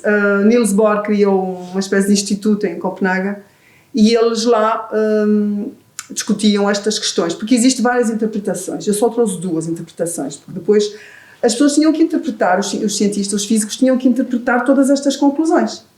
E as duas mais interessantes foi as que eu trouxe. A mais importante é esta, a de Copenhague. Então, o que é que ela diz? Estabelece logo uma separação entre o mundo quântico e o mundo clássico, isso já tínhamos percebido, que afinal chegou-se mesmo à conclusão que são mundos completamente diferentes, isso é uma certeza. Depois, a partícula, como já falámos, enquanto não é medida, ela não existe, ela não tem realidade, porque ela é uma função, ela está em todo lado ao mesmo tempo. E não se materializa, só se materializa quando é medida. Portanto, sem ser medida, é aquela história de eu só existo quando vocês olham para mim. É essa história. Depois, a mesma coisa, não faz sentido então de falar da partícula entre experiências, porque entre experiências ela está numa sobreposição de estados. É isso que nos diz mesmo a matemática. Dizer que ela está numa sobreposição de estados é o mesmo que dizer que ela está em todo lado ao mesmo tempo. A história do peixinho, a história do telemóvel, que há um bocado fui buscar essa analogia. A partícula só se materializa quando é medida, só ali é que ela passa a ser bem definida. E afinal, uma muito importante, que é os objetos quânticos, afinal são apenas um mundo de possibilidades, e cada possibilidade com a sua probabilidade. A realidade agora já não é aquela realidade objetiva, é sim apenas um mundo de possibilidades. Outra interpretação, a dos múltiplos universos. Essa dá para muitos filmes de ficção científica. Esta não se consegue comprovar porque não se consegue verificar a comunicação entre os vários universos. Então, essa também é muito engraçada, porque o que é que disse este senhor, o Everett? Ele não acredita naquela história da materialização, na altura da materialização, ele não acredita na história de que a onda se vai materializar apenas num determinado sítio com uma determinada probabilidade. Ele diz assim, sempre que é medido, é como se o mundo, se houvesse muitas bifurcações e criam-se mundos paralelos. É como se, por exemplo, vocês, quando vieram hoje para esta conferência, podiam não ter vindo. Podiam ter ficado em casa, podiam ter ido ao cinema, podiam ter ido às compras, houve muitas possibilidades, vocês escolheram esta. Mas se calhar, de acordo com esta interpretação, existe num outro mundo, no momento em que esta senhora decidiu vir aqui, se calhar no mesmo momento abriu-se um mundo em que esta senhora foi às compras, um outro em que a senhora foi à piscina, em outro, etc, etc, etc. Isto é o que diz é a interpretação dele. Só que é claro que estes mundos não se conseguem comunicar entre eles, por isso não sabemos. Mas foi uma das interpretações. Ou seja, para ele não há probabilidades, há sempre a criação de novos universos. Agora o gato Schrödinger.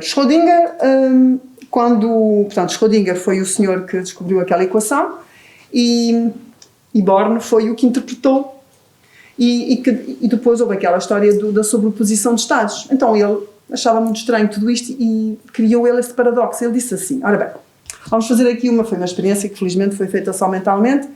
Ele disse assim, vamos aqui fazer esta experiência mental. Vou colocar um gato dentro de uma caixa, vou colocar um frasco com veneno e vou colocar lá um aparelhinho qualquer que vai libertar um eletrão. E esse eletrão vai estar em dois estados sobrepostos, estado A e estado B. Se o eletrão estiver no estado A, ele vai colidir com o frasco vai derramar o veneno e o gato vai morrer. Se o eletrão estiver no estado B, ele não colide com o frasco não derrama o veneno e o gato não morre. Diz ele assim, já viram como isto é ridículo? Então quer dizer, dizia ele, se o meu eletrão está sobreposto, está em dois estados sobrepostos, quer dizer que o meu gato está morto e vivo ao mesmo tempo? Foi este paradoxo. Então, não sei se eu consegui transmitir a ideia. Depois conversaram, claro, e foram ver que afinal não há paradoxo nenhum. Porquê? Porque no momento, primeiro o gato não é um corpo quântico. Já não aconteceria com o gato. Mais do que isso, quando o eletrão escolhe entre aspas, o estado em que ele se vai materializar, o gato ou morre ou vive. Portanto, quando nós abrimos a caixa, o gato estará ou vivo ou morto, porque o eletrão é que tem que escolher o estado. Por isso não há paradoxo nenhum. Mas este paradoxo do gato Schrödinger foi muito falado. Dúvidas? Não? São? Quer dizer, no mundo das possibilidades, o gato está simultaneamente vivo e morto. É sim, mas o gato não está simultaneamente vivo e morto. Porque o eletrão, ele para morrer ou para viver, depende da decisão do eletrão. E o eletrão é que está sobreposto, porque ele é que é o corpo quântico. O objeto quântico é o eletrão. Portanto, ele é que está nos dois estados. Só depois do eletrão decidir em que estado é que ele se vai manifestar, é que o gato vai viver ou vai morrer. Portanto, o gato nunca esteve em perigo de estar... Enquanto ele não decide, está vivo o gato. Mas ele para morrer tem que beber o veneno. Claro, era um veneno que me ia matar. Ele bebendo o veneno pode morrer ou não morrer. Pois, isso depois... Da intenção do... Claro, isso depois já nos levava exatamente para outras coisas. Não, parte do princípio que o veneno mata, não é? Quando o eletrão... Que mata logo, por inalação. Pronto. Não vamos complicar isto mais do que já é. Senão quem vai sair com dúvidas sou eu. Neste ponto em que vamos, o eletrão passa para uma outra camada se for excitada, não é? Ou já estamos... Isto são outras histórias. Pois. Sim, são coisas diferentes. São coisas diferentes. O eletrão não se comporta dessa maneira. Quando diz decide, não tem a ver com os seres excitados. Não tem a ver com isso. Não tem a ver com... São assuntos diferentes. Não tem a ver com isso. Tem a ver só com o local, o estado em que ele vai estar. Okay. Apenas o estado em que ele vai estar. Não tem a ver com aquilo. Mas o eletrão decide com base no que o observador está a observar. Sim. Mas sendo que o gato... Quer dizer, ele decide baseado nas probabilidades. Ele não decide. Ele vai se manifestar de acordo com as probabilidades. Mas tendo em conta que o gato não é um corpo quântico, não lhe acontece nada. Claro, é uma decisão, isto é apenas uma probabilidade. Esta experiência foi só porque isto era tão difícil, mesmo para eles, obviamente, que eles depois havia sempre. Então Einstein foi uma pessoa que estava sempre a lançar paradoxos e isto até ajudou muito à evolução da própria física. Porque com esses paradoxos eles não concordam, então vão buscar assim, é impossível o que estás a dizer, não faz sentido, então imagina, se fosse assim, foi o que aconteceu com o gato Schrödinger. Só que esta do gato foi uma para ilustrar muito falada, exatamente. A matemática é mais clara assim, com esta percepção, com este exemplo. Certo. Então, afinal, o homem, porque é que não é quântico? O homem, como já falámos, o homem não é quântico porque o homem tem dentro de si, então, ele é feito de muitas partículas E essas partículas, se cada uma delas, vamos imaginar, nós somos feitos de átomos, logo também somos feitos de eletrões, certo? E se os eletrões são ondas, então porquê é que nós não somos quantos? Porque essas ondas todas, depois quando interferem umas com as outras, vamos dizer assim, dá-se a decoerência. Perdem as suas propriedades quânticas. Ok? Isso é o que diz a ciência neste momento, certo? Entretanto, alguns mitos da física quântica. Então, primeiro, há quem diga que a física quântica não pode ser representada por imagens. Afinal, hoje vimos que é possível. Com imagens, conseguimos construir imagens mentais para tentar ilustrar. Outro mito. A física quântica é o mundo da incerteza. Isto deve-se ao tal princípio da incerteza, mas tal como eu disse, a física quântica não é de todo incerta. Ela é muito, muito precisa. É probabilística. Muito precisa, os cálculos são muito precisos e, mais uma vez, é graças a ela que nós temos toda a tecnologia que temos hoje. Se não fosse a física quântica, não teríamos o desenvolvimento tecnológico que temos hoje. Portanto, é uma prova de que realmente ela é muito, muito precisa. Os cientistas não entendem a física quântica. Assim, eles os físicos quânticos, eles entendem, porque um físico... a matemática fala, a matemática é uma linguagem e um matemático, quando olha para uma expressão matemática, ele percebe-a. Ele pode não ser capaz de explicar tudo aquilo que ela diz. É uma linguagem em que aquela forma, aquela expressão ou aquela equação dá para explicar muita coisa. Portanto, eles percebem, eles sabem muito bem o que estão a fazer. O que eles têm dificuldade é depois em fazer representações mentais, mas eles entendem muito bem do que estão a fazer. Sabem muito bem o que estão a fazer. Que a física quântica foi concebida por alguns teóricos, não, pelo contrário. Ela nasceu de duas experiências, que era a do corpo negro e a do efeito fotoelétrico. Aquelas duas experiências é que levaram à descoberta, então, destes conceitos da quântica. E que Einstein foi o pior inimigo da física quântica? Não, ele foi sempre do contra. Mas ele, graças, como eu dizia há bocado, graças às suas intervenções, graças aos seus contra-argumentos, ele até ajudou a que a física quântica se desenvolvesse. Porque depois ele lançava uma ideia e eles iam logo tentar explicar porque é que a ideia... Portanto, para dizer, afinal, tu não tens razão. Mas isso permitiu sempre avançar. Portanto, ele até foi um dos grandes impulsionadores. Entretanto, e como nós estamos numa escola de filosofia, temos aqui as diferenças e as semelhanças entre a física quântica e o misticismo. Então, enquanto que a física quântica é uma ciência... Aqui vamos para as diferenças primeiro. Enquanto que a física quântica é uma ciência exata, que está baseada então na matemática, o misticismo oriental não é exato. O misticismo oriental está baseado em koans. Os koans são uma espécie de paradoxos que os mestres colocam nos seus discípulos para eles tentarem encontrar uma resposta. Por exemplo, estou-me a lembrar de um que diz assim, quando eu bato palmas, qual das mãos provoca ação? Por exemplo, isto é um koan. Que é que isto, claro que não há uma resposta, nós não temos essa resposta. Mas isso qual é o objetivo? É depois o discípulo, ao meditar, tentar pensar como é que vai dar resposta a essa questão. Na física quântica, todos os fenómenos naturais são observados através de experiências científicas feitas em laboratório. Já no misticismo oriental, os místicos conseguem entender e ter a percepção dos fenómenos naturais através da meditação, através daquilo que nós dizemos de insights. Eles conseguem entender porque fazem uma ligação com a natureza, é uma forma diferente. Depois, na física quântica, ou na física, até podia ser na física em geral, as experiências podem ser repetidas, isto é, não é por toda a gente, obviamente, mas podem ser repetidas desde que tenhamos um bom protocolo, a receita, vamos dizer assim, uma pessoa que saiba manusear aqueles aparelhos pode repetir a experiência. Já no misticismo oriental, estas experiências são só vividas por alguns. Relativamente às semelhanças. Então, as semelhanças há muitas, muito interessantes, porque, afinal, o misticismo, até que data de há milhares de anos, nós agora chegamos à conclusão, com os avanços da ciência, que eles, afinal, se calhar tinham razão em muita coisa. Por exemplo, ambas, ciência, aqui física quântica, mas podia ser ciência e misticismo, Ambas buscam uma explicação para a vida, uma explicação para a verdade absoluta. O que é que estamos aqui a fazer? Ambos procuram a mesma resposta. Depois, a unidade do universo. Sabemos que nada pode ser tratado isoladamente. Nós estamos todos unidos por fios invisíveis.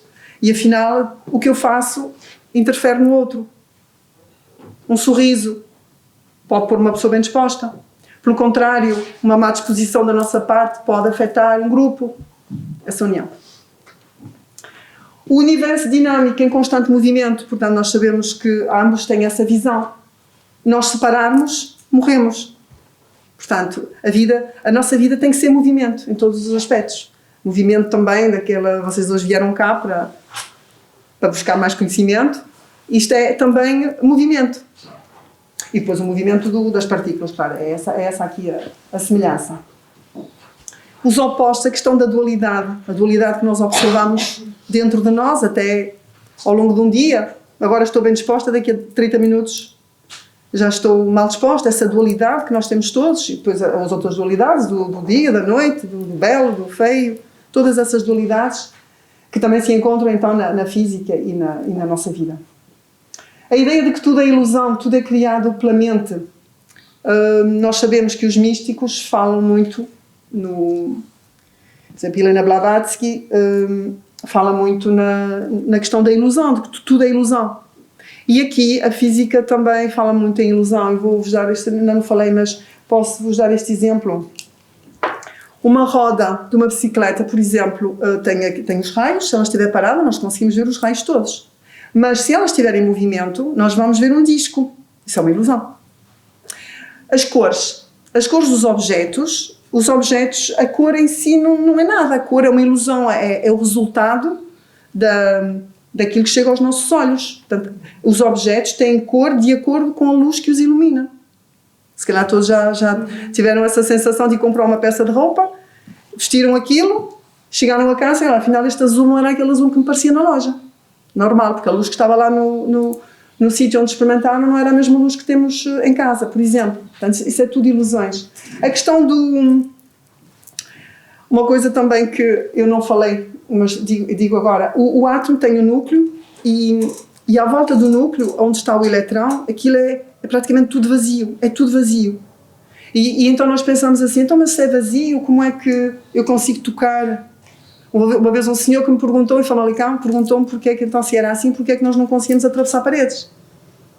Se a matéria afinal é constituída por muito vazio, por duas razões. Quando nós tocamos, essa sensação que temos do sólido é devida a dois efeitos. Primeiro, a repulsão, as forças eletromagnéticas. Nós temos os eletrões à volta do átomo, aqui temos os átomos, por exemplo, aqui também temos átomos e temos os eletrões à volta. São os dois negativos, quer são eletrões. Quando eu tento empurrar, há uma repulsão. Portanto, isso aliado a outro facto, que é o facto de os eletrões andarem dentro do átomo tão depressa, que nos cria a ilusão de uma barreira. Nós quase que nem vemos, se os conseguíssemos ver, quase que não vemos eles a movimentar-se. Então, mas aqui o importante é nós percebermos que essa ideia da ilusão, também dos místicos já falavam nisso. Nós iludimos-nos com os nossos sentidos é que nos iludem, com a beleza, com as luzes, com os paladares. Todos os nossos sentidos iludem-nos, ficamos maravilhados com isto tudo, mas isto é tudo uma ilusão. Tudo uma ilusão, certo? Portanto, nós, por exemplo, comprámos uma peça de roupa, estamos todos contentes, comprámos umas calças novas. Passado uma semana já está a calça no guarda-fatos e a gente nem pensa nisso.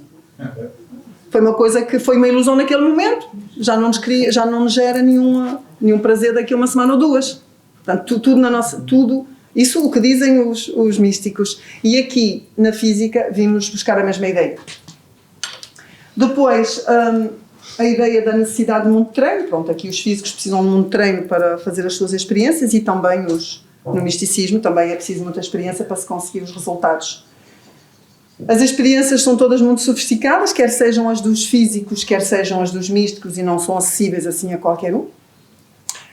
Depois, o facto de que a descrição verbal conduz a paradoxos, no fundo, é a dificuldade. Existe uma frase ali que é uma frase de um senhor que foi o criador da semântica geral, do Alfred Korzybski, que disse que o mapa não é o território. E, de facto, o mapa, nós quando olhamos para o mapa, não estamos a ver o território. É uma coisa muito vaga.